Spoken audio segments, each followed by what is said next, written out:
लय चैत्य सभी, वंदन उन्हें अनंत हमारा सम्यक दर्शन होय अभी। ढाई द्वीप में वर्तमान में संघ चतुर्विध है चितने, नमन हमारा सदा सभी को यथा योग्य हम करे विनय। चतुर संग की चर्या निर्मल बीत राग परिणति होवे, निरंतराय प्रासुक आहार हो सुलभ मोक्ष मार्ग होवे। तीन लोक की जिन जीवों को जो भी कष्ट हुआ जिनसे, क्षमा भाव सब हृदय धरे और नहीं बैर हो फिर उनसे। आदर्श हमारी बीत राग हम भी हो जावे बीत राग, भावे ही हो सदा हृदय में पाए सच्चा मोक्ष मार्ग। तीन लोक की जीव सभी सच्चे मार्ग की ओर बढ़े, छोड़ सभी संसार का और मोक्ष मार्ग की ओर बढ़े, मोक्ष मार्ग की ओर बढ़े।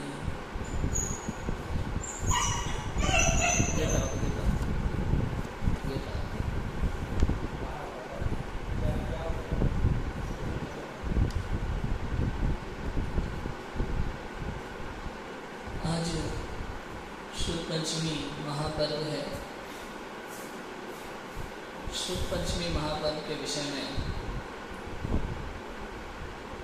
हम यहाँ बात करने बैठे हैं, समझने बैठे हैं क्या होता है शुक्ल पंचमी पर्व, कैसे इसकी शुरुआत हुई।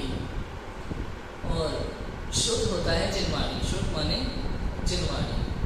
दो प्रकार का ज्ञान होता है, एक जो आत्मा में जो ज्ञान भरा पड़ा है वो ज्ञान जो आत्मा का गुण है, और एक होता है लिपिबद्ध जो शास्त्रों में लिपिबद्ध है।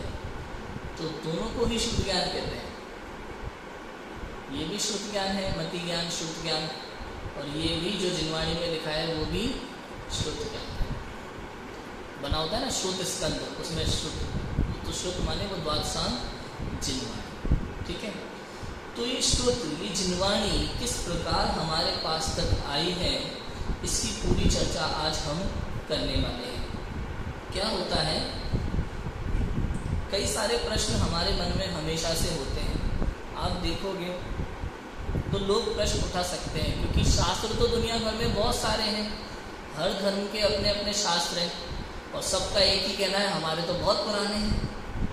कोई कहता है हमारा तो आसमान से टपका है कोई कहता है कि भैया 5000 साल हो गए, 7000 साल हो गए, 8000 साल हो गए, 10,000 साल हो गए। तरह तरह की बातें हैं। और कोई कहता है स्वर्ग से ही लिखे गए हैं, यहाँ जमीन पे किसी ने नहीं लिखे। तो सब तरह की चर्चाएं हैं, और सभी अपने आप को सही भी कहते हैं, कई तरह के तर्क भी उसके लिए वो प्रस्तुत करते हैं। हमें ये बात करनी है कि हमारी जिनवाणी माँ हमारे हाथों में कैसे पहुंची, कितनी मुश्किलों से आई, ये सारी बातें हम आज करने वाले हैं, ठीक है। तो सबसे पहले तो ये जिनवाणी का उद्भव किसी व्यक्ति विशेष की ओर से नहीं हुआ, अनादि अनंत है, ऐसा का ऐसा है। कोई कहे कि महावीर भगवान से शुरुआत हुई, तो ऐसा भी नहीं है, क्योंकि सम्यक दर्शन के लिए हमें तो कहा कि गुरु का उपदेश जरूरी है। निसर्गज और अधिगमज दोनों होता है, ऐसा बिना उपदेश के नहीं होता। तो उन्हें जो उपदेश मिला पूर्व भाव में, महावीर के जीव को सिंह की पर्याय में 2 मुनिराजों ने उपदेश दिया था, तो वो जिनवाणी थी कि नहीं थी, किसी तीर्थंकर के मुख से सुन के आए थे, है ना। तो जिनवाणी तो वास्तव में अनादि अनंत है, किंतु वर्तमान में जो हमारे पास उपलब्ध है, इसे हम अंतिम तीर्थंकर जिनका शासन चल रहा है, जो अंतिम तीर्थंकर होते हैं ना, उसका शासन माना जाता है। जब तक अजितनाथ तीर्थंकर नहीं हुए थे तब तक ऋषभदेव का शासन माना जाता था, संभवनाथ नहीं हुए थे तब तक अजितनाथ भगवान का शासन था। अब जब तक अगली 24 के प्रथम तीर्थंकर नहीं हो जाते तब तक भगवान महावीर का शासन, ठीक है। तो महावीर भगवान से हम शुरुआत करते हैं, क्योंकि इससे पहले जिनवाणी लिखी नहीं गई थी, मौके की चलती थी। लोगों की स्मरण शक्ति इतनी तेज थी कि कहने से ही याद हो जाता था। यहाँ किसी ने बताया, समझा दिया, उन्हें याद हो गया। लिखने पढ़ने की तो कोई समस्या ही नहीं थी, कोई ज़रूरत ही नहीं थी। जितना हम करते हैं ना, रफ कॉपी बनाते हैं, फेयर कॉपी बनाते हैं, फिर उसके डिज़ाइन बनाते हैं, ये करना वो करना, सबमिट करना, इन सब की ज़रूरत ही नहीं थी। गुरुजी ने पढ़ा दिया, शिष्य ने समझ लिया, गुरुजी ने पूछ लिया, शिष्य ने बता दिया, ये हो गया एग्जाम भी। ठीक है कि नहीं? ऐसा भगवान महावीर की दिव्य ध्वनि में द्वादशांगई जिनवाणी आई। केवल ज्ञान का अतिशय ऐसा होता है कि समग्र शरण में जितने भी जीव होते हैं सबको अपनी अपनी भाषा में समझ में आता है। भाषा का कोई चक्कर नहीं है। वहाँ देव भी होते हैं, चतुर निकाय के देव भी वहाँ विराजमान होते हैं, और त्रियंच गति के जीव भी होते हैं, मनुष्य भी होते हैं। सभी संगी पंचेंद्रिय जीव जो जिनवाणी को सुन सकते हैं, समझ सकते हैं, वहाँ समग्र शरण में होते हैं, और सबको अपनी अपनी भाषा में समझ में आता है। आप किसी भी गांव से चले जाओ, किसी भी राज्य से चले जाओ, तमिलनाडु को तमिल में, कन्नड़ को कन्नड़ में समझ में आएगा। ऐसा अतिशय है वहाँ का। 18 महाभाषा और 700 लघु भाषा, तो समझ में आता है। ठीक है, द्वादशांगमयी जिनवाणी भगवान महावीर की दिव्य ध्वनि में आई। अब होता क्या है, जितनी वाणी दिव्य ध्वनि में आई उसका असंख्यात भाग केवल गणधर देव को समझ में आता है। कितना भाग?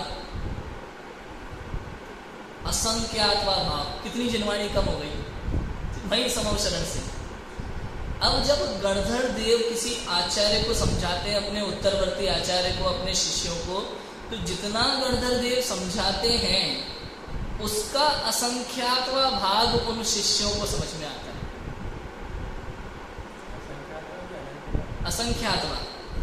असंख्यातवा भाग उन शिष्यों को समझ में आता है। ठीक है, अब उन शिष्यों ने समझा। अब ऐसा भी नहीं होता जितना समझा दिया पूरा का पूरा दूसरे को समझा दें। हमें जो इम्पोर्टेंट लगता है, सभी इम्पोर्टेंट होता है, लेकिन हम उसमें से भी इम्पोर्टेंट देखते हैं और उतनी ही बातें समझा पाते हैं। तो जितना उत्तरवर्ती आचार्यों ने अपने शिष्यों को समझाया, उनको कितना समझ में आया? असंख्यात भाग। इस प्रकार से जिनवाणी कम होती चली गई, वहीं से भगवान महावीर के पास से, जहाँ से आई वहाँ से। ठीक है, इसके बाद में भगवान महावीर के बाद अनुबद्ध केवली हुए, गौतम गणधर हुए, सुधर्माचार्य हुए, जम्बू स्वामी हुए, बाद में एक श्रीधर केवली भी हुए, 5 शुद्ध केवली हुए जिनको द्वादशांग का ज्ञान था अक्षरशः, है ना, पूरा अर्थ सहित पूरा ज्ञान था। भद्रबाहु स्वामी उसमें अंतिम शुद्ध केवली थे। उसके बाद भी अलग अलग आचार्य हुए। यहाँ पूरी आचार्य परंपरा का काव्य भी है, अलग अलग बहुत सारे आचार्य हुए।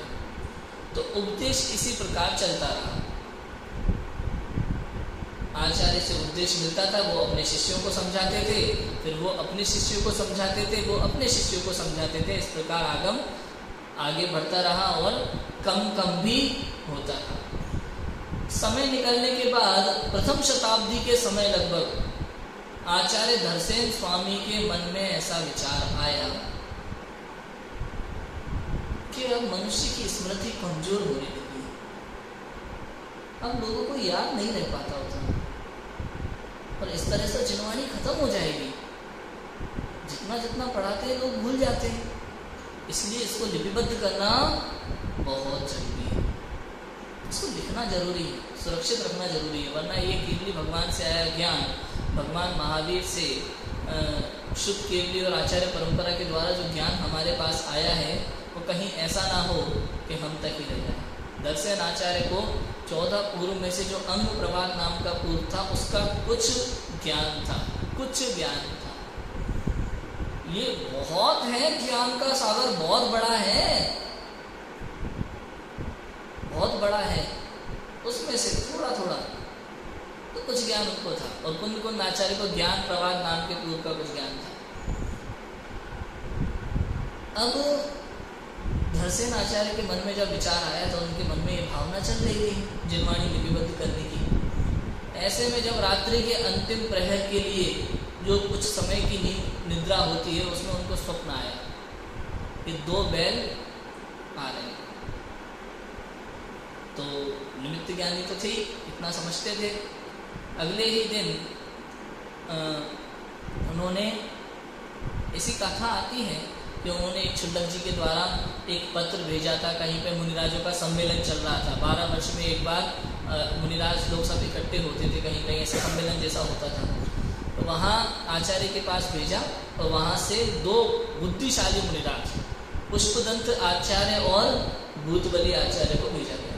और यहाँ स्वप्न उनको आ गया था कि 2 बेल आ रहे, धवल बेल एकदम सुंदर वाइट। तो इसका मतलब 2 बुद्धिमान मुनिराज हमारे पास आए। प्रातःकाल नरसेन आचार्य के सामने दोनों मुनिराज उपस्थित थे और उन्होंने आचार्य देव को नमन किया और अपना समाचार सुनाया। परंपरा ऐसी होती है, कभी भी कोई किसी और संघ से जब मुनिराज दूसरे संघ में आते हैं ना, तो उन्हें तुरंत संघ में नहीं लिया जाता। पहले उनकी परीक्षा होती है, 2-3 दिन उनको देखा जाता है, परखा जाता है, उसके बाद ही उन्हें संघ में लिया जाता है। ये भी एक नियम है, ठीक है। तो हुआ ये कि उन्होंने उनको परखा भी, उन्होंने एक परीक्षा भी दी। पुष्पदंत भूतबली आचार्य की कहानी सबको पता है, परीक्षा कैसे ली थी कि उनको एक मंत्र दिया लिख करके, एक में थोड़ा एक अक्षर कम था और एक में ज़्यादा था। उन्होंने ध्यान में बैठ करके मंत्र की सिद्धि की, तो एक देवी ऐसी प्रकट हुई जिसमें अक्षर कम था, तो उसमें देवी काणी प्रकट हुई, और जिसमें अक्षर ज़्यादा था उन मुनिराज की देवी जो है एक दांत बाहर आ रहा था, ऐसी देवी प्रकट हुई। दोनों मुनिराजों के मन में विचार आया, बुद्धिशाली मुनिराज थे, उन्होंने विचार किया कि देवियाँ तो सर्वांग सुंदर होती हैं, इस तरह तो होती नहीं है, अंग विकार तो उनमें होता नहीं है, तो ऐसा कैसे, जरूर मंत्र में कुछ गड़बड़ है। उन्होंने मंत्र को देखा, पढ़ा और उसमें जो व्याकरण की अशुद्धि थी उसको शुद्ध किया। एक अक्षर कम था, एक अक्षर ज़्यादा था, वो शुद्ध करके उन्होंने फिर से उसका ध्यान किया, तो सर्वांग सुंदरी देवियाँ प्रकट हुई। देवियों ने कहा, बताइए क्या चाहते हैं आप। लेकिन मुनिराजों ने कहा, ये तो हमारे गुरु का आदेश था, हमें कुछ नहीं चाहिए। और वो गुरु के पास गए, गुरु को उन्होंने बता दिया कि ऐसा ऐसा हुआ था और हमने ऐसा कर दिया। तो नरसेन स्वामी बड़े प्रसन्न हुए, उन्हें इस बात की प्रसन्नता थी कि ये दोनों मुनिराज इस जिनवाणी को लिपिबद्ध करने के लिए योग्य है। क्या होता है, कभी कभी व्याकरण संबंधी गलतियाँ हो जाती हैं, हमने बताया कुछ, तुमने सुना कुछ, कभी ऐसा हो जाता है। अब तुम उसे वैसा का वैसा लिख दो तो समस्या होगी कि नहीं होगी आगे जाके, थोड़ा सा भी एक अक्षर। इसलिए उनको इस बात की भी परीक्षा लेनी थी कि आप अपनी बुद्धि का प्रयोग करते हैं कि नहीं करते, ठीक है कि नहीं, बहुत आवश्यक है। उसके बाद नरसेन स्वामी ने उनको आगम का ज्ञान देना प्रारंभ किया। जितना उनके पास ज्ञान था उन्होंने दिया, वही नियम लागू असंख्यात्मा भागों ने समझ में आया और उन्होंने षटखंडागम ग्रंथ की रचना बाद में प्रारंभ की। नरसेन स्वामी ने उनको ज्ञान दे करके दोनों को दूर भी भेज दिया, आप जाइए अब यहाँ से, क्योंकि यहाँ रहोगे, हमारी समाधि के लिए रुकोगे तो ग्रंथ रह जाएगा, काम रह जाएगा जो है, इसलिए उन्होंने उनको भेज दिया।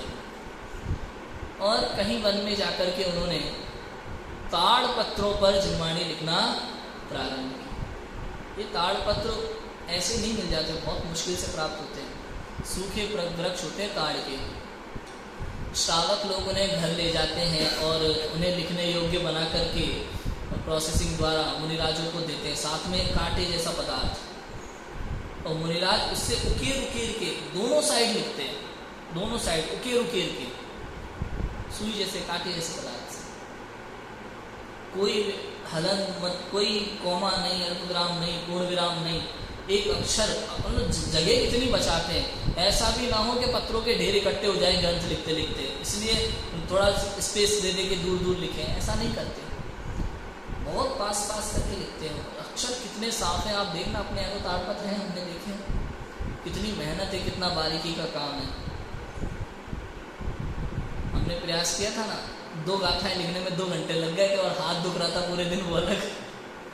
कैसे लिखते होंगे मुनिराज, को महिमा अलग ही है। वनों में, जंगलों में 4 महीने तो ताड़पत्र मिलते ही नहीं है, ऐसे होते हैं, तो कितनी समस्याएं थी मिलना और उसके बाद लिपिबद्ध करना। पुष्पदंत और भूतबली आचार्य ने काम शुरू कर दिया। पुष्पदंत आचार्य ने सबसे पहले णमोकार मंत्र लिखा, मंगलाचरण के षटखंडागम ग्रंथ, और उसके बाद उनकी तो बहुत ही जल्दी मृत्यु भी हो गई थी। बाद में भूतबली आचार्य ने फिर उस ग्रंथ को पूरा किया।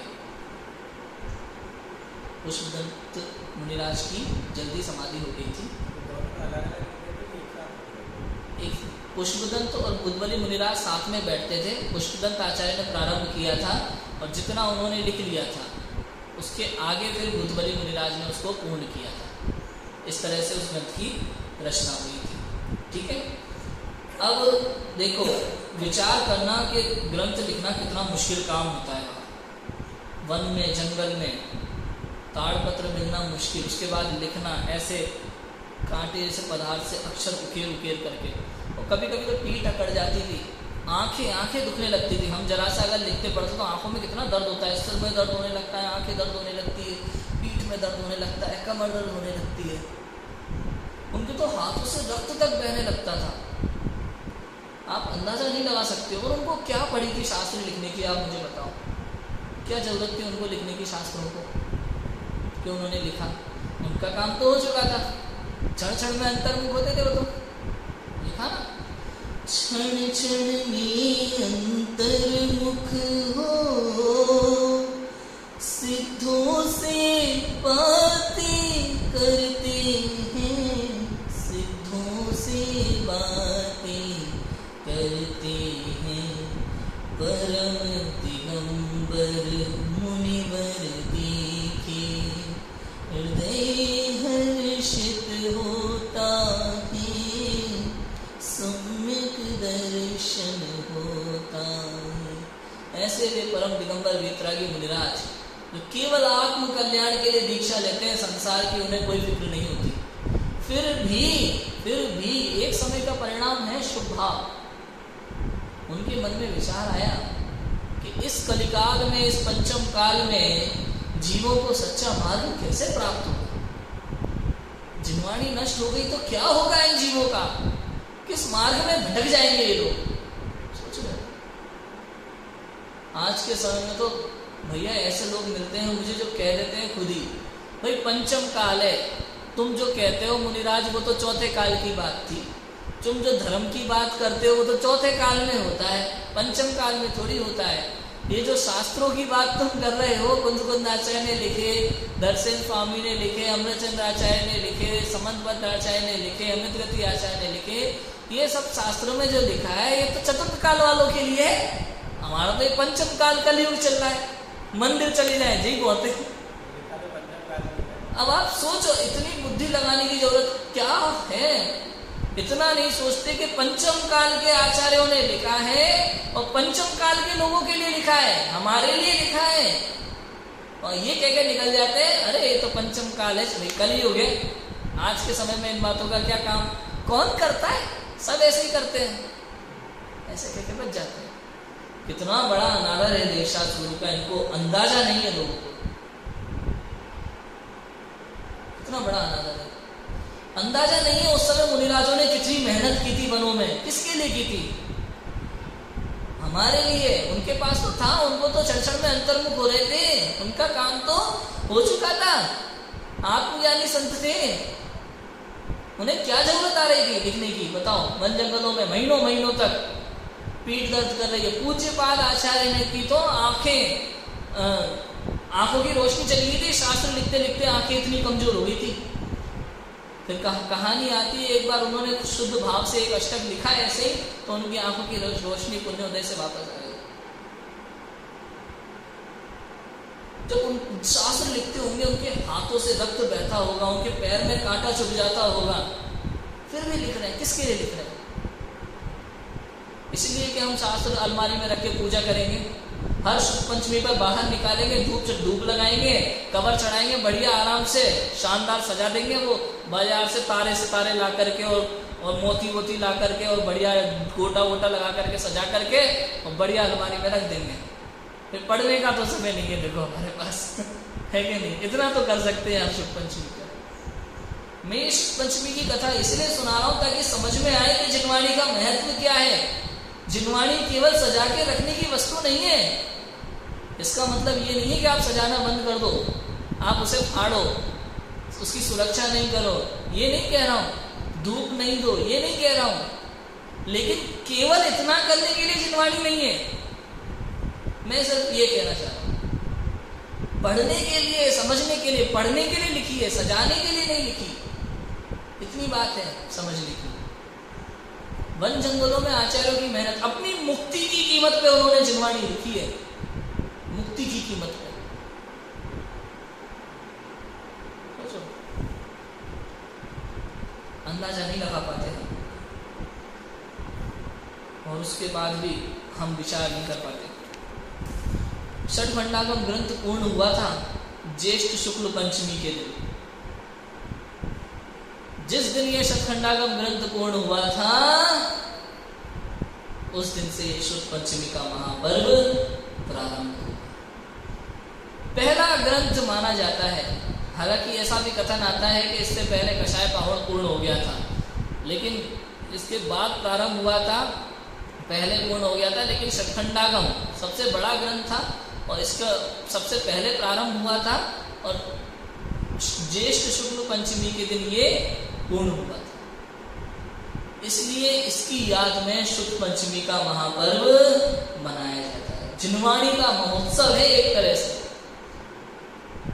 जिनवाणी मतलब हमें मोक्ष का मार्ग देने वाली, जिनवाणी मतलब हमें संसार से निकालने वाली, जिनवाणी मतलब संसार के सारे दुखों का अंत करने वाली। अरे जगत की माता तो हमें सुनाती है लोरी, जगत की माता हमें लोरी सुना करके सुला देती है और जिनवाणी की माता लोरी सुना करके जगा देती है। मोह नींद से अनादिकाल से सोते आए ना जी, उनको जगा देती है। जागो जागो जागो चेतन, तुम्हें जगाने को मंगल अवसर आया, देखो मार्ग बताने को। हो कालनादि से भटक रहा और घुमा चारों गतियां, ये नरभव फिर नहीं मिलेगा, नहीं मिलेगी घड़ियां।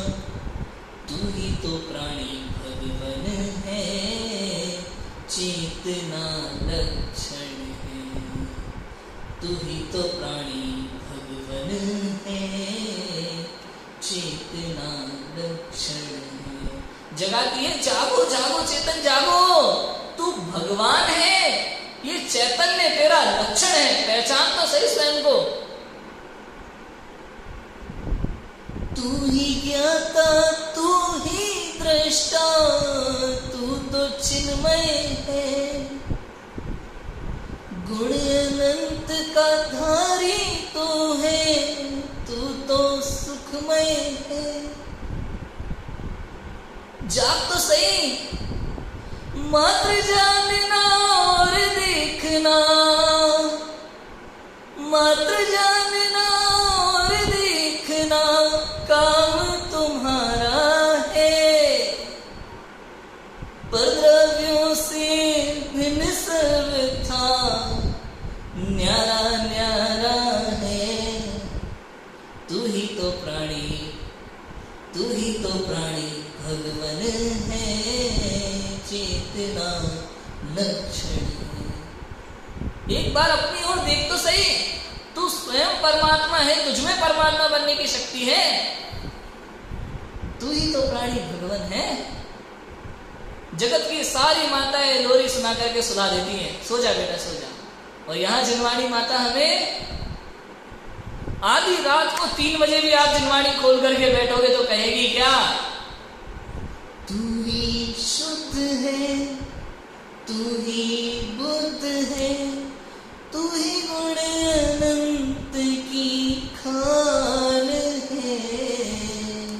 सुन चेतना अब जागना, सुन चेतना अब जागना।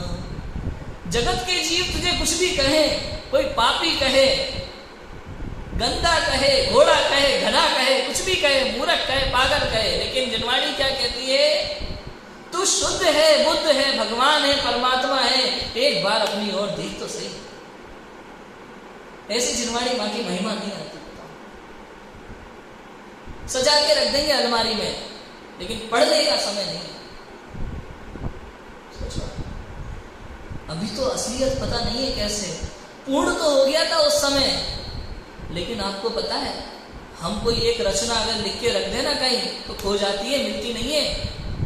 उन श्रावकों का कर्तव्य देखो आप। उन श्रावकों ने उन ताड़ पत्रों को इकट्ठे करके उस पूरी जिनवाणी को और ऐसे अच्छे से रेडी करके नीचे ऊपर लकड़ी मोटी लगा करके बांध करके संभाल के रखा, और फिर घर ले जा करके शुद्ध कपड़े पहन करके दूसरे ताड़ पत्रों पर वैसे ही उतनी मेहनत करके लिखा, फिर से लिखा, वैसा का वैसा। जो चित्र उन्होंने बनाए होंगे वैसे के वैसे बनाए, और आज भी उस परंपरा के ताड़ पत्र जो हम देखते हैं यहाँ कौनूर में, वैसे के वैसे हमें मिलते हैं। सोचो आप, कितनी मेहनत है आचार्यों की, मुनिराजों की और उन श्रावकों की। आज के समय में हम क्या करते हैं? समय नहीं है भैया इसके लिए। घर है, परिवार है, हाँ? बच्चों की नौकरी का देखना है, बच्चों के बिजनेस का देखना है, उनकी व्यवस्था बनानी है।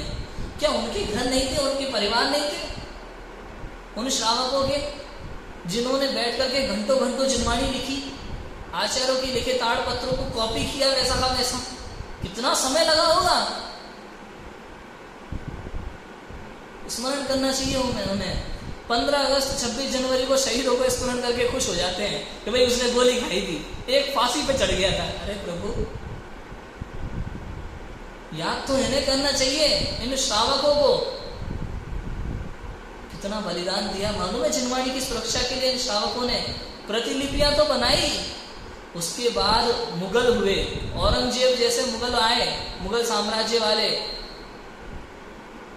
मंदिर तोड़े हमारे, शास्त्रों की होली खेली इन लोगों ने, होली शास्त्रों की, जला दिया जिनवाणी को। उस समय पुराने पुराने घर होते थे राजू भाई, और खुफिया अलमारी रखते थे लोग घरों में, पैसे वगैरह सब वहीं रखते थे, गाड़ते थे पैसों को जमीन में। ऐसे ही कुछ लोग जिनवाणी को ऐसे छुपा के रखते थे। उन मुगलों ने कोई कसर नहीं छोड़ी थी मंदिर जलाने में, तोड़ने में, शास्त्रों को जलाने में। और उस समय भी चुगलखोर, चापलूस और रिश्वतखोरी, पैसे के लोभी कम नहीं थे।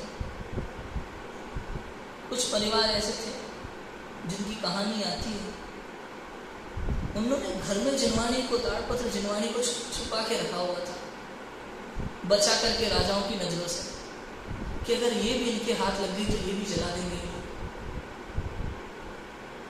किसी को पता चल गया। चंद पैसों के लिए, चंद सोने की मोहरों के लिए वो चला गया मुगल राजा के पास। साहब इनके घर में पहुंच गए वो लोग, पूरे परिवार को सामने खड़ा कर दिया ला करके, कोड़ों से मारा, हंटरों से पीटा। तुम बताओ जिनवाणी कहां छुपाई है तुमने, नहीं तो छोड़ेंगे नहीं।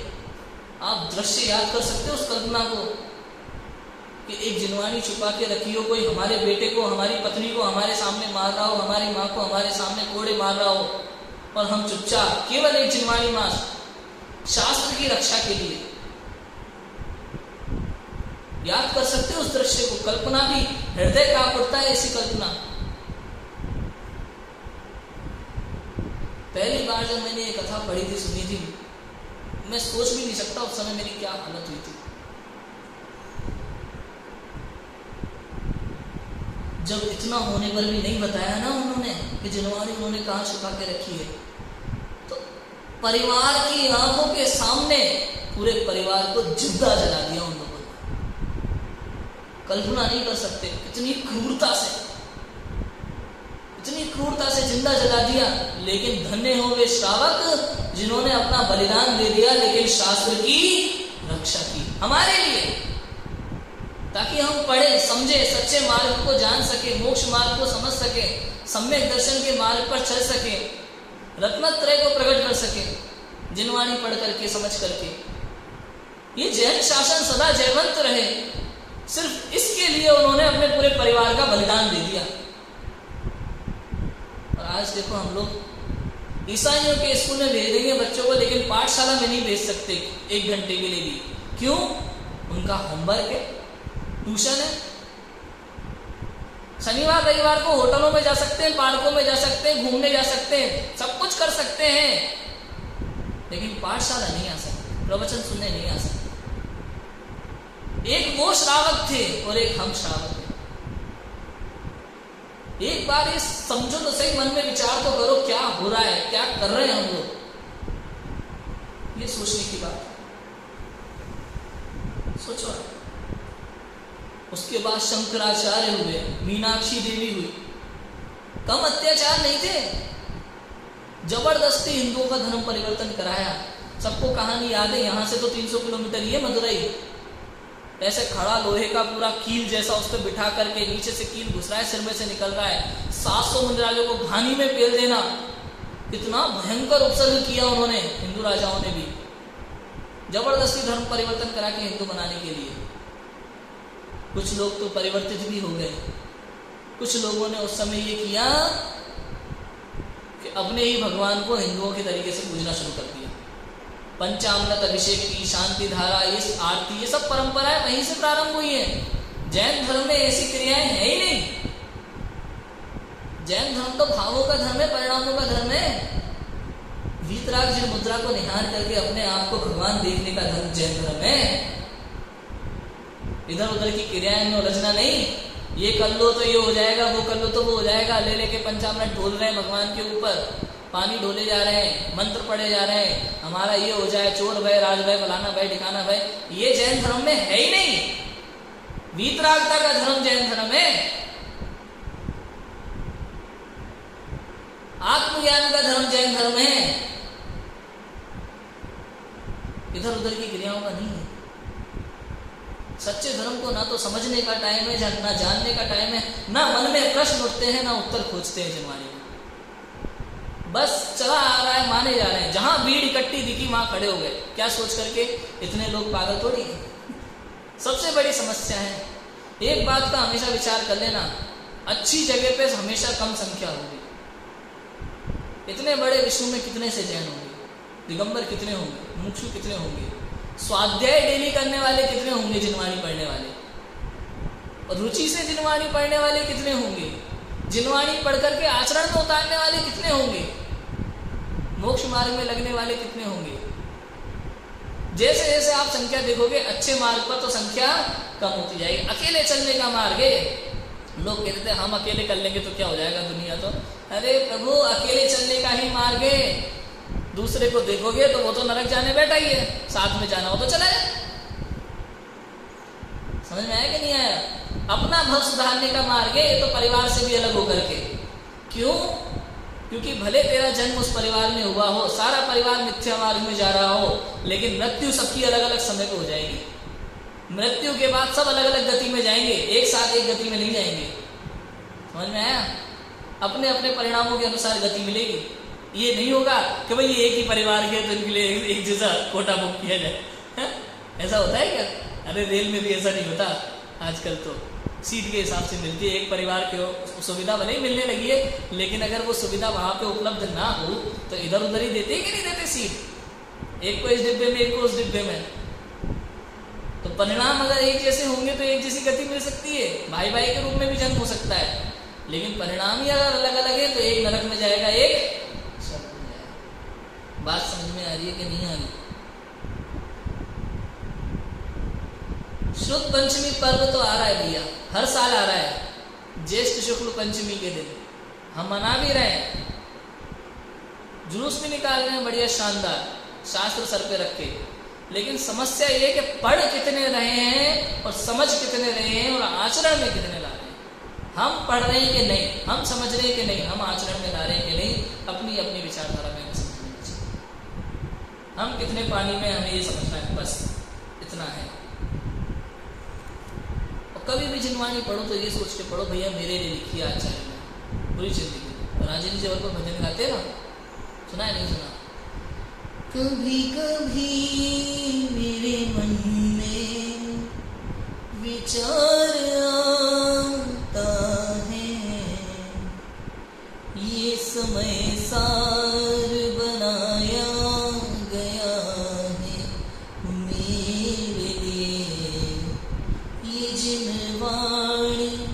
लिखी गई है मेरे लिए।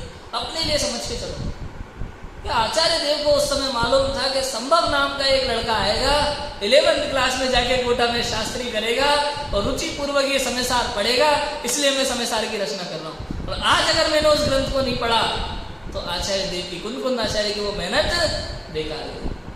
ये सोच करके जिनवाणी की महिमा है। ये पढ़ोगे तो समझ में आया कि नहीं आया? इतनी बात तो जिनवाणी लिपिबद्ध की है। बाद में प्रतियां बनती गई, श्रावकों ने अलग अलग प्रति बना के अलग अलग मंदिर तक पहुंचाना, नष्ट होती गई, समय पे बताया ना, जला दिया। फिर भी एक प्रति हमारे भाग्य से, आप सोचो, उधर वीरसेन स्वामी के पास आया हुआ 1000 वर्ष बाद वो षटखंडागम लिखा हुआ, तब उन्होंने धवला जय धवला महाधवला टीकाएं लिखी उस पर, और वो टीका वीरसेन स्वामी का लिखा हुआ ग्रंथ आज भी मूढ़बिद्री में विराजमान है। लेकिन दर्शन कर सकते हो आप, वो भी अगर उनने करने दिए तो, नहीं तो ना दर्शन कर सकते, ना छू सकते, ना पढ़ सकते। आज की उस समय की हालत बताता हूं मैं आपको, 100 साल पहले की हालत आज क्या था। एक बार मुंबई से हीराचंद जी और माणिक चंद जी सेठ जी थे, वो वहां से निकले और यात्रा लेकर के इधर आए श्रवण बेलगोला और मूढ़बिद्री पहुंचे। वहां मूढ़बिद्री में उन्होंने उस ग्रंथ को देखा, ताड़पत्र ग्रंथ को। पहली बार उन्होंने वो दर्शन किए थे, माणिक चंद जी सेठ और हीराचंद जी सेठ। हाथों में ताड़पत्र ऐसे झड़ते थे, लेकिन दर्शन करके उनकी आंखें पवित्र हो गई। उन्होंने कहा, आहा, पहली बार आनंद आ गया, बहुत बड़ी बात है। हमें आज अलमारियों में भरी मिल जाती है तो महिमा नहीं आती। उस समय का दृश्य देखना है। पहली बार जिनवाणी हाथ में ली होगी उन्होंने, आंखों से आंसू बह रहे होंगे, लेकिन पढ़ नहीं सकते थे। भले कन्नड़ लिपि में था, पढ़ नहीं सकते थे। विद्वान खोजा कि कोई पढ़ सके उसके लिए, तो मिले एक गणपति शास्त्री। कौन मिले? गणपति जी शास्त्री एक मिले हमें तो, और ब्रह्मसूरी जी थे। ठीक है, कौन थे? सबसे पहले ब्रह्मसूरी शास्त्री उन्हें मिले थे, और जब उन्होंने ग्रंथ खोला सबसे पहले उन्होंने नमोकार मंत्र पढ़ा, मंगलाचरण चढ़ा, नमो अरिहंताणं नमो सिद्धाणं नमो आयर्याणं नमो वज्रायाणं नमो लोहि सर्वेसाहुणं। पहली बार जब ब्रह्मसूरी जी ने उस ताड़पत्र ग्रंथ में से देख के वो मंगलाचरण पढ़ा, जिनको हले कन्नड़ लिपि आती थी, और हीराचंद जी माणिक चंद जी सेठ एकदम खुश हो गए, हृदय प्रफुल्लित हो गया, इसमें कर्ण एकदम पावन हो गए मंगलाचरण सुनकर, ग्रंथ को जिनवाणी सुनकर। शुरू में कोई बात होती है तो ऐसा ही होता है भैया। जब मैं पहली बार कोटा गया था ना पढ़ने के लिए, टेबल पे जब पहली बार तत्वार सूत्र छह डाला, दर्शन शास्त्र परीक्षा में ग्रंथ देखे मैंने, अलग ही खुशी थी उस दिन। पहली बार मुझे लगा था कि अब पढ़ाई शुरू होगी। 10th क्लास तक तो मैं टाइम पास करके आया हूँ, ऐसा लगता था उस समय। रियल भाव है मैं उस समय के। और पहली बार जब मैं पहुंचा था घर से, दोपहर में पहुंचा था, खाना खा के दोपहर में 3 बजे क्लास थी हमारी छेड़ाला की, पहली क्लास, कोटा हॉस्टल की पहली क्लास छेड़ाला। और जब पहली बार मंगलाचरण पढ़ा, 3 भुवन में सार वीतराग विज्ञान था। उस दिन मेरे खुशी का पार नहीं था, ये समझ लो आप। घर की याद में रोता रहता था, वो अलग बात थी, बाद में नया कोटा गया था तब। लेकिन उस दिन जो पहली क्लास, पहला मंगलाचरण सुना मैंने छेड़ाला के, भाई तीनों लोगों में यदि कुछ सार है तो वीतराग विज्ञान था, उसका अर्थ समझा। मैं उस खुशी को शब्दों में बयान नहीं कर सकता। उस दिन लगा था कि आज मिला है कुछ पढ़ने के लिए मुझे। 10वीं क्लास तक तो पता नहीं क्या कहाँ क्या कर रहा था मैं अभी तक स्कूल कॉलेज में। तब मुझे उस समय ऐसे भाव थे, तो मैं आज सोच सकता हूँ, विचार कर सकता हूँ, पहली बार नमोकार मंत्र सुना होगा तो हीराचंद सेठ जी और माणिक चंद सेठ जी के मन में कितने पवित्र भाव हुए होंगे। सोचो, उन्होंने कहा भैया ये पत्र झड़ रहे हैं, खत्म हो जाएगी ये जिनवाणी, इसलिए इसकी प्रतिलिपि बनाना बहुत जरूरी है। अभी तक भी प्रतिलिपि बन रही थी, लेकिन इसकी प्रतिलिपि नहीं बनी थी। वीरसेन स्वामी जी द्वारा लिखित ओरिजिनल ताड़पत्र ग्रंथ था, आचार्य का लिखा हुआ, इसकी प्रतिलिपि बनना बहुत जरूरी थी। उसके लिए ब्रह्मसूरी जी ने कहा कि हम लिखेंगे, लेकिन भट्टारक जी तैयार नहीं थे, नहीं लिख सकते। फिर उनको मनाया गया कैसे भी, अनुनय विनय करी उनसे, तो उन्होंने कहा कि लिखो, लेकिन लिख के हमें ही दोगे, आप लेके नहीं जाओगे। तो लिखा, माणिक चंद जी की सेठ जी की तरफ से लिखाया गया वो ग्रंथ, उसको खाली उसको प्रतिलिपि किया गया। और ब्रह्मसूरी जी ने लिखा, और ब्रह्मसूरी जी तो ये जो मंगलाचरण सुना था जिस सन का 1884 की बात है, उस 1884 में जब ये काम हुआ और ये ग्रंथ वहां प्रतिलिपि बनना इसकी शुरू हुई, ब्रह्मसूरी जी ने इसको शुरू किया। 1500 श्लोक प्रमाण तो ब्रह्मसूरी जी ने लिखा, फिर ब्रह्मसूरी जी की हो गई थी समाधि। आप सोचो, मुश्किल था, क्योंकि उन हले कन्नड़ लिपि को जानने वाले विद्वान नहीं मिलते थे। उस समय की बात है, मुश्किल से 2-4 लोग होते थे। आज भी वही हालत है, हम भी यही कर रहे हैं। प्रभाचंद्राचार्य की टीका के लिए सुरेश पंडित जी है ना मैसूर वाले, कितनी मेहनत कर रहे हैं इस उम्र में हमारे लिए। विद्वान नहीं है इसको जानने वाले, लिपि को, भाषा को। और फिर विद्वान ऐसा चाहिए जैसे लिपि भी आती हो, हले कन्नड़, ओल्ड कन्नड़ भाषा का ज्ञान हो, संस्कृत का ज्ञान हो व्याकरण सहित, प्राकृत का ज्ञान हो व्याकरण सहित, और देवनागरी लिपि का ज्ञान हो, हिंदी भाषा का ज्ञान हो। 6 चीजों का ज्ञान चाहिए तो काम हो पाता है, हर कोई नहीं कर सकता।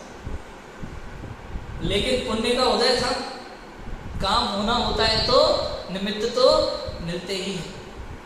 आप सोचो, एक गणपति शास्त्री जी विद्वान थे, वो मिले, और गणपति शास्त्री जी को जैसे ये बातें पता चली, उनको भी जिनवाणी माता की बहुत महिमा आई, और उन्होंने अपनी पत्नी, उनकी पत्नी भी विदुषी थी। गणपति जी तो शास्त्री विद्वान थे, पत्नी भी विदुषी थी, लक्ष्मीबाई नाम था पत्नी का। तो गणपति जी को पूरी कहानी पहले तो पता चली कि ये लोग क्या कर रहे हैं, कि इन लोगों ने शब्द रखी है भट्टारकों ने कि आप जिनवाणी यही रख जाओगे, लेके नहीं जाओगे। तो श्रावकों के लिए, सामान्य जीवों के लिए उपलब्ध होना मुश्किल है भविष्य में। तो गणपति जी ने तो युक्ति लगाई, पर्दे के पीछे अपनी पत्नी को बिठा दिया, विदुषी लक्ष्मीबाई को। यहाँ ये जोर जोर से लिखते थे, और उधर पत्नी उनकी वैसा का वैसा। समझ आया? अब इतना काम शुरू हुआ तो गुप्त रूप से ऐसे जिनवाणी लिखी गई। अब एक दिन ऐसा आया, वो जिनवाणी पूरी हो गई, काम पूरा हो गया प्रतिलिपि बनाने का। एक की जगह 2 प्रतिलिपि बन गई थी। तो गणपति शास्त्री जी जो लिखते थे, वो तो उन्होंने भट्टारक जी को दे दी, भैया हमने ये काम कर दिया। और जो विदुषी लक्ष्मीबाई जी ने लिखी थी, वो गुप्त रूप से बाहर आ गई। अब गणपति शास्त्री जी पहुंचे माणिक चंद जी सेठ जी के पास मुंबई, क्योंकि उन्होंने ये काम शुरू किया था, उन्हीं के निमित्त से चल रहा था। लेकिन आप सोचो, समय कैसा कैसा आता है, जिनवाणी माँ को भी कहाँ कहाँ कैसे भटकना पड़ा। माणिक चंद जी सेठ जी ने ग्रंथ लेने से इनकार कर दिया कि हमें नहीं चाहिए। क्यों? तुमने छुप करके लिखा है, चोरी करके लिखा है, हमें ये नहीं चाहिए। सोचो अब क्या हो, क्योंकि शास्त्री जी तो शास्त्री, धनाधिक तो उनके पास था नहीं, पूरी मेहनत सब कुछ उन्होंने अपना करके कर दिया। लेकिन अब उनके आगे कुछ करना है तो, और शास्त्र लिखना करना, पेज चाहिए, दुनिया भर की चीजें चाहिए, तो उन्हें आर्थिक सहायता चाहिए। माणिक चंद जी सेठ जी ने तो उस शास्त्र को हाथ में लेने से मना कर दिया, किताब ने चोरी से लिखा है, गुप्त रूप से लिखा है। अनेक सेठों के पास गए माणिक चंद, ये गणपति शास्त्री जी, सबने मना कर दिया। तब जाकर के सहारनपुर के जम्मू प्रसाद सेठ जी का भाग्य जागा, उनका महापुण्य का उदय था। गणपति जी उनके पास पहुंचे, उन्होंने षटखंडागम ग्रंथ का प्रथम बार दर्शन किया और प्रफुल्लित हुए, बड़े प्रसन्न हुए हृदय से। और उन्होंने कहा कि इसको देवनागरी लिपि में अनुवाद करो, क्योंकि कन्नड़ में था, पढ़ सकते नहीं थे, समझ सकते नहीं थे। उन्होंने कहा इसको देवनागरी लिपि में अनुवाद करना पड़ेगा। अब गणपति शास्त्री जी ने कहा भैया अनुवाद हम कर देंगे, सहायता आप कीजिए। तो जम्मू प्रसाद सेठ जी ने उनकी सारी व्यवस्थाएं कर दी और उसका अनुवाद करना प्रारंभ हो गया। लेकिन काल के समय में सबको जाना पड़ता है, कोई नहीं बच पाता। भावनाएं भले कितनी प्रबल हो, लेकिन कार्य जब जैसे जिस निमित्त से होना होता है, हाँ, जम जस जम विदेशे जैन में हाड़े जम निकालम भी, जिस देश में जिस समय जिस निमित्त से जैसे कार्य होना होता है वैसे होता है। गणपति शास्त्री जी की भी मृत्यु। अब फिर ऐसा विद्वान चाहिए जिसे हले कन्नड़ आती हो, ओल्ड कन्नड़ आती हो, भाषा लिपि, देवनागरी लिपि, हिंदी भाषा, संस्कृत व्याकरण, प्राकृत व्याकरण पूरा ज्ञान हो, ऐसा व्यक्ति फिर खोजना पड़ा। और मिले भाग्य से गीताराम शास्त्री जी। गीताराम शास्त्री जी थे और 1916 से लेकर 1923 तक में ये कार्य पूरा देवनागरी लिपि में अनुवाद का कार्य उसका पूर्ण। बहुत बड़ा कार्य है सहारनपुर के जम्मू प्रसाद सेठ जी की। अब देखो, मुनिराजों की, आचार्यों की तो महिमा है ही, उन श्रावकों की महिमा, इन सेठों की महिमा और इन शास्त्रीय विद्वानों की महिमा, सबका योगदान होता है, ऐसे नहीं। आप देखो, किसी भी कंपनी, कोई भी कंपनी जब तरक्की करती है ना, तो भले लोगों को कहने में आता है कि मालिक वो है, अंबानी है। अंबानी इतने थोड़ी पूरा काम किया, सारे सॉफ्टवेयर उसने बनाए हो कि सारी फैक्ट्रियों में वो काम कर रहा हो। झाड़ू लगाने से वाले से लेकर सीईओ तक सबके सब उसमें सबका योगदान होता है, हर चीज में। ऐसे कोई पूरी नहीं रहती चीज, हर चीज का एक योगदान है। समझ में आया कि नहीं आया? पलंग होता है ना, पलंग, उसमें छोटी सी वो कील का योगदान होता है कि नहीं होता? पलंग गिर जाएगा, कील नहीं होगी तो बीच में, है कि नहीं? ऐसा होता है। गीताराम शास्त्री जी ने हले कन्नड़ से देवनागरी लिपि में उसका अनुवाद कर दिया। बहुत बड़ा काम हुआ। फिर उन्होंने एक ही नहीं, उन्होंने कई प्रतियां बनाई उस देवनागरी लिपि में उसकी, और कई अलग अलग प्रतियां, क्योंकि छपने की व्यवस्था थी नहीं तब, तो प्रतियां बना करके प्रतियां बनाई। तो एक अमरावती में, कारंजा में, आगरा में, सोलापुर में, मुंबई में, दिल्ली में, अजमेर, झालरा, पाटन, इंदौर में, सब जगह एक एक प्रतियां लिख के उन्होंने वहां शास्त्र भंडार में पहुंचाई। इंदौर में तो हम देखते भी आए कई प्रतियों को, हस्तलिखित, इतने सारे ग्रंथ, हस्तलिखित ग्रंथ वहाँ मंदिर में है। 2-3 मंदिरों में देख के आए थे हम इंदौर, अलमारियों में 3 मंदिर है बड़े बड़े एक साथ, उनमें है हस्तलिखित ग्रंथ, हम दर्शन भी करके आए थे। लेकिन समस्या ये थी कि हस्तलिखित प्रतियां इतनी जगह पहुंचने के बाद भी अभी तक पढ़ने के लिए उपलब्ध नहीं थी, छपे नहीं थे, जन सामान्य तक नहीं पहुंचे थे। अब आगे हुआ क्या भाई साहब कि सन 1933 में एक अधिवेशन हो रहा था, अखिल भारतीय अधिवेशन, और उसके अध्यक्ष भी जम्मू प्रसाद सेठ जी थे। और उसी में एक लक्ष्मी चंद सेठ जी थे, उन विदिशा से, उनका मन था गजरथ चलाने का, बहुत बड़ा जुलूस निकालने वाले थे पैसा खर्च करके दुनिया भर का, बहुत बड़ा जुलूस निकालने की योजना थी उनकी। अब जब लक्ष्मी प्रसाद सेठ जी की इस योजना का जम्मू प्रसाद सेठ जी को पता चला तो वो उनके पास गए मिलने, उनसे बोले, समझाया प्रेम पूर्वक, भैया आप गजरथ चलाओगे, जुलूस निकालोगे, बैंड बाजे बजाओगे, जय जयकार लगाओगे, नारे लगाओगे, अगले दिन सब वैसा का वैसा, इससे बढ़िया हम चाहते हैं जो पैसा आप इसमें लगाना चाहते हो उस पैसे का सदुपयोग करो और ये जिनवानी छपवाओ, शास्त्र छपवाओ। उस समय प्रिंटिंग प्रेसेस वगैरह मार्केट में आ चुकी थी। जम्मू प्रसाद सेठ जी की बात उन्होंने मान ली। ये समय ऐसा होता है, तो आज आप किसी को समझाओ, कौन मानने को तैयार है बताओ? किसी से क्यों भैया इतने जुलूस वुलूस मत निकालो, 1 लाख रुपए का बैंड मंगाएंगे, 2 लाख का बैंड बाजा बनाएंगे, सबसे अच्छा से अच्छा, बढ़िया से बढ़िया, और सब महिलाएं केसरिया साड़ी और सब पुरुष सफेद कुर्ता पजामा और बढ़िया रैली निकालो स्कूल के बच्चों की तरह, और साथ में नारे वो लगाओ, 1 2 3 4 जय धर्म की जय जयकार, जियो और जीने दो सब। उसके बाद अगले दिन वैसा करो। और तो सुबह नारे लगा रहे थे दीपावली पे, महावीर भगवान का शुभ संदेश, जियो और जीने दो, शाम को वही पटाखे फोड़ रहे, किसी में आग लग रही है, किसी की आंख फूट रही है, कीड़ जीव जंतु मर रहे हैं, कोई फर्क नहीं पड़ता, तो नारे लगा दिए, बोल दे अपना काम खत्म, उसमें क्या है।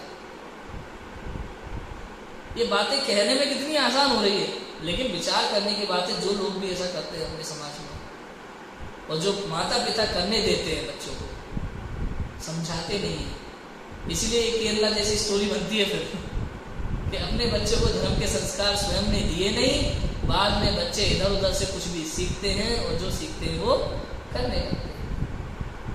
फिर दोष हमें उन्हीं का लगता है, माता पिता का दोष नहीं, नजर नहीं आता कहीं से। होता है कि नहीं होता? जम्मू प्रसाद सेठ जी ने समझाया, इतना पैसा इसमें खर्च मत करो जुलूस में, जिनवाणी छपवाओ, अमर हो जाएगा जैन शासन अगर ये जिनवाणी छपे। लक्ष्मी प्रसाद जी ने बात मान ली, अब गजरथ नहीं ज्ञान रथ चलेगा। और वहीं पे लक्ष्मी प्रसाद सेठ जी के नाम से ही एक साहित्य के उसकी स्थापना हो गई, छपने के लिए साहित्य खंड का ट्रस्ट बन गया। अब ये समझो 1933 से वो ग्रंथ छपना प्रारंभ हुआ और 1958 में वो ग्रंथ छप करके पूर्ण हो गया। अलग अलग खंड थे, बड़ा ग्रंथ था, एडिटिंग होना वो सब पूरा काम होता है, बहुत बड़ा काम होता है, तो उस ग्रंथ को छपने में इतना टाइम लगा। 1933 में प्रारंभ हुआ, 1958 में वो ग्रंथ छप के तैयार हो गया। कितनी मुश्किलें आई इस बीच में, कितनी विपदाएं आई, कितनी परेशानियां आई, कितनी बीच बीच में समस्याएं आई, विद्वानों का वियोग हुआ, नए विद्वान का संयोग हुआ, कितना। आप सोचो उस समय के काज, भगवान महावीर की दिव्य ध्वनि से लेकर के अभी तक जो हमने चर्चा की, इसमें कितना लंबा काल है, और इस बीच में जिनवाणी को कहां कहां कैसे कैसे मुश्किलों से गुजरना पड़ा। आप सोचो, जिसकी हमें महिमा नहीं आती। ये षटखंडागम की स्टोरी है, समय सार आदि ग्रंथों की भी ऐसी स्टोरियां हैं, सभी शास्त्रों की ऐसी स्टोरियां हैं, दर्दनाक स्टोरियां। एक ही सुनाई है हमने आपको, ऐसे नहीं निकला। समय सार ग्रंथ पता है सबसे पहले कहाँ छपा था, किसने छपाया था? श्रीमद जी ने छपाया था, श्रीमद राजचंद जी ने आगाज से। उस समय 1000 प्रतियां छपी थी आगाज से समय सार ग्रंथ की, किसी ने बांटने के पर्पज से छपाई थी, और 200 प्रतियां तो वहीं बट गई, 800 वहां रखी रही। आप सोच नहीं सकते, विचार नहीं कर सकते कि वो 800 ग्रंथ वहीं रखे रहे लगभग 200 वर्षों तक, 200 साल तक 800 ग्रंथ उस आकाश आश्रम में रखे गए, किसी ने खरीदा नहीं। बाद में कांजी स्वामी, श्रीमद जी का क्षरोक्षम ज्ञान बहुत अच्छा था, उन्होंने कहा था एक संत होंगे गुजरात में, वो मंगाएंगे, उस दिन सारे एक साथ चले जाएंगे रखे रहेंगे। कांजी स्वामी हुए, जिस दिन उन्हें किसी ने समय सारे ग्रंथ भेंट में दिया, उस समय तो वो श्वेतांबर साधु थे, उन्होंने पढ़ा, गुफा में जाके छुप छुप के पढ़ते थे, ग्रंथ हाथ में लेकर के कुछ पन्ने पलट के सेठ जिसने उन्हें ग्रंथ भेंट में दिया था उससे कहा, कांजी स्वामी गुरुदेव ने, आ तो अशरीरी युवानो शास्त्र से, ये तो सिद्ध बनने का शास्त्र है, मोक्ष मार्ग को बताने वाला शास्त्र है, सच्चा मार्ग बताने वाला शास्त्र है। गुफा में जाकर के बैठ के शांति से एकांत में पढ़ते थे, उसका रसास्वादन करते थे। प्रवचनों में भी वही बातें आने लगी थी उनके, हजारों की जनसंख्या उनके प्रवचन में बैठा करती थी। युवा साधु थे, श्वेतांबर में बहुत नाम कमाया था उन्होंने। और बाद में महावीर जयंती के दिन सोनगढ़ में स्टार ऑफ इंडिया में मुखपट्टी का त्याग भी किया था। और जब उन्होंने समय सार मंगाया, उनका ऐसा विचार था कि जब भी स्वाध्याय चले तो सबके हाथ में ग्रंथ होना चाहिए, ऐसा नहीं राम कथा चले हम कहते जा रहे हैं तुम सुनते जा रहे हो। सोनगढ़ से ये परंपरा प्रारंभ हुई है, स्वाध्याय की ऐसी परंपरा, मंदिरों के साथ स्वाध्याय भवन बनना, ये बहुत बड़ा उपकार है गुरुदेव श्री का भी वास्तव में माना जाए तो। इससे पहले कौन था, किसको पड़ी थी ये जगह जगह शिविर लगना, ये किसने शुरू कराया? गुरुदेव श्री ने शुरू कराया। बहुत बड़ा उपकार है। उनके निमित्त से 1.25 लाख श्वेतांबर दिगंबर हुए थे उस समय। हरिजन लोग भी समय सार आदि पढ़ने लगे थे वहां, ऐसी महिमा है। सोचो आज भी पढ़ते हो, आज भी अन्य जाति के लोग भी उधर सोनगढ़ साइड जैन ग्रंथों का स्वाध्याय करते हैं, लेकिन हम लोग अभी भी अपनी दुकानदारी में व्यस्त हैं और पंडितों पे उंगली उठा लेते हैं। जो पढ़ते हैं उन पे उंगली उठाना तो आता है, लेकिन खुद ग्रंथ को खोल करके पढ़ना नहीं आता। आज श्रावकों की ये दशा है। कोई कहता है अरे ये तो इस पंथ के लोग हैं, ये ऐसा ही कहते हैं, इस पंथ के लोग ये ऐसा ही कहते हैं। हम कह रहे हैं पंथवाद में क्यों पढ़ते हो? कौन क्या कहता है, इससे आपको क्या मतलब है? आप खुद शास्त्र खोल के क्यों नहीं देखते? आंखें आपकी भी हैं, पढ़ना तो आप भी जानते हैं, समझना आप भी जानते हैं, विवेक आप में भी है। खुद विवेक का प्रयोग करो, सोचो, विचारो, शास्त्रों को पढ़ो और देखो जैन शास्त्र आखिर कहते क्या है और हम करते क्या है। स्वयं करो, दूसरा क्या कहता है इस पे क्या विश्वास करते हो, स्वयं पढ़ के देख। कुंद आचार्य ने भी 5वीं गाथा में लिखा कि जो आगम परंपरा से आया है उसको मैं स्वयं से प्रमाण करके आपको दिखाऊंगा। मतलब उन्होंने आगम परंपरा पे जोर नहीं दिया, अपने प्रमाण पे जोर दिया उन्होंने। मैं प्रमाण करके दिखाऊंगा और तुम भी, मैं कह रहा हूं इसलिए मत मानना, दिखाऊं उसे प्रमाण करना, दिखाऊं उसे तुम भी प्रमाण करना, तुम भी उसका अनुभव करके प्रमाण करना और शुद्धात्मा का, जो शुद्धात्मा में दिखाने वाला हो। सोचो, ये परंपरा शास्त्र पढ़ने की उन्होंने कहा, गुरुदेव ने ये परंपरा शुरू की। स्वाध्याय सभा में चल रहा हो तो सब लोग शास्त्र लेके बैठेंगे, और उस समय ऐसा भी होता था, कोई भी नया व्यक्ति स्वाध्याय में बैठने आया, दूसरा कोई व्यक्ति चुपचाप अपने स्थान से खड़ा होगा, जिस पेज नंबर पे चल रहा है वो पेज नंबर खोल करके उन व्यक्ति के सामने चौकी लगा करके रख देते हैं, भाई यहाँ पे चल रहा है। समझ में है कि नहीं है? मतलब संदेह की कोई बात ही नहीं है, जो बात जिनवाणी में लिखी है वो पढ़ना और वो समझना, आचार्य परंपरा से जो बात है, इधर उधर की बातों में कभी नहीं पढ़ना। ये जिनवाणी की महिमा है। अंतर में जिनवाणी उतरनी चाहिए, मंदिर में तो रखी है, अंदर में उतरी के नहीं उतरी, आचरण में आई कि नहीं आई हमारे। भाई आत्मकल्याण करने के लिए अब समय नहीं है हमारे पास, कल का क्या भरोसा। आज मैं स्वाध्याय हॉल से प्रवचन करके निकला, मान लो किसी सांप ने काट लिया तो मैं तो खत्म।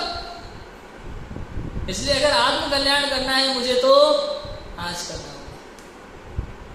इसलिए मैं ज्यादा नहीं सोचता कभी भी, ये करना है वो करना है, भाई पीएचडी कर रहे, डिग्री मिलेगी कि नहीं, नहीं मिले नहीं मिले, नहीं सोचना। मुझे अपना स्वाध्याय करना है, अपना कल्याण करना है, स्वयं का चिंतन मनन करना है, अपनी मस्ती में मस्त रहना है, अपनी आत्मा की मस्ती में मस्त रहना है। समझ में है कि नहीं है? अपने स्वरूप में मस्त रहो। आत्मानुभव होना होगा जब होता रहेगा काल लब्धि पा करके, लेकिन मुझे तो मैं आत्मा हूं ये स्वीकार करके मस्त रहना है बस।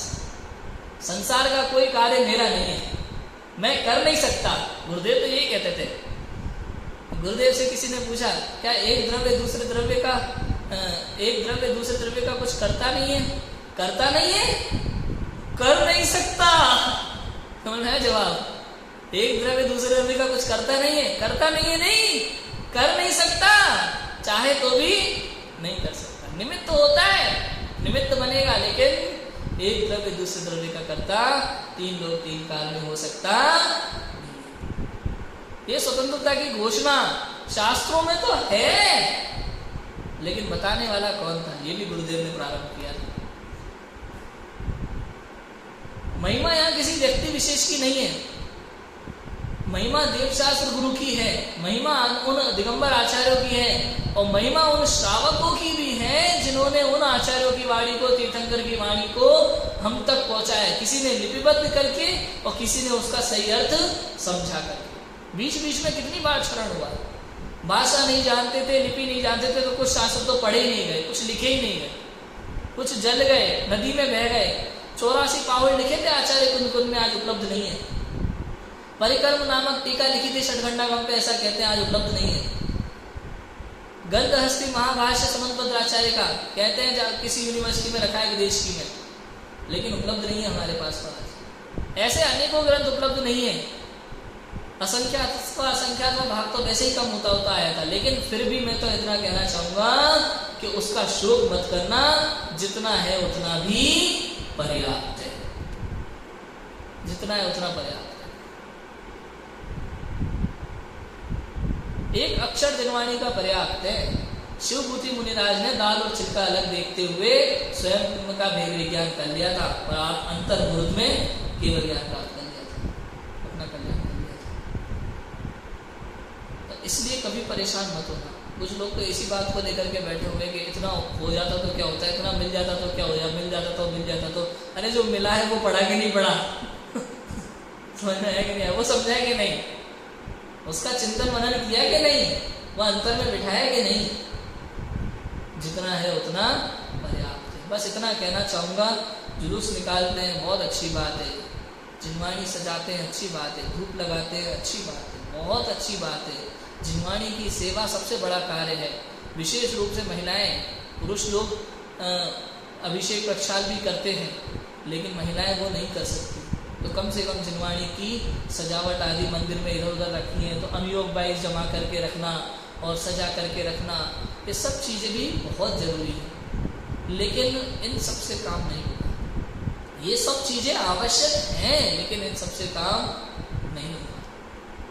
पढ़ना पड़ेगा, समझना पड़ेगा। डेली पाठशालाएं चलाओ, स्वाध्याय हॉल में डेली मंदिर में स्वाध्याय होना चाहिए। पहले के समय में वाचना चलती थी मंदिर में, पंडित हो नहीं हो शहर में बैठ जाते थे लोग, एक जना पढ़ता था, सब सुनते थे। समझ में आता था तो चर्चा भी करते थे, नहीं आता था तो पढ़ते थे। लेकिन अब तो उसके लिए भी समय नहीं बचा, इसलिए थोड़ा रोना आता है। जिनवाणी माता आंसू बहा रही है, कष्ट है एक तरह से माता की, हम आप सुना रहे हैं। समझ में आया? तो इस तरह की ये शुक्ल पंचमी की पूरी स्टोरी है। आपको बहुत कुछ बातें समझ में आई होंगी आज कि क्या हो रहा है और कैसे हो रहा है और किस तरह से धर्म का क्षरण हुआ है बीच बीच में, और आज हम कैसे अपना आत्म कल्याण कर सकते हैं, ये बातें हमें समझ में आई होगी। हम सभी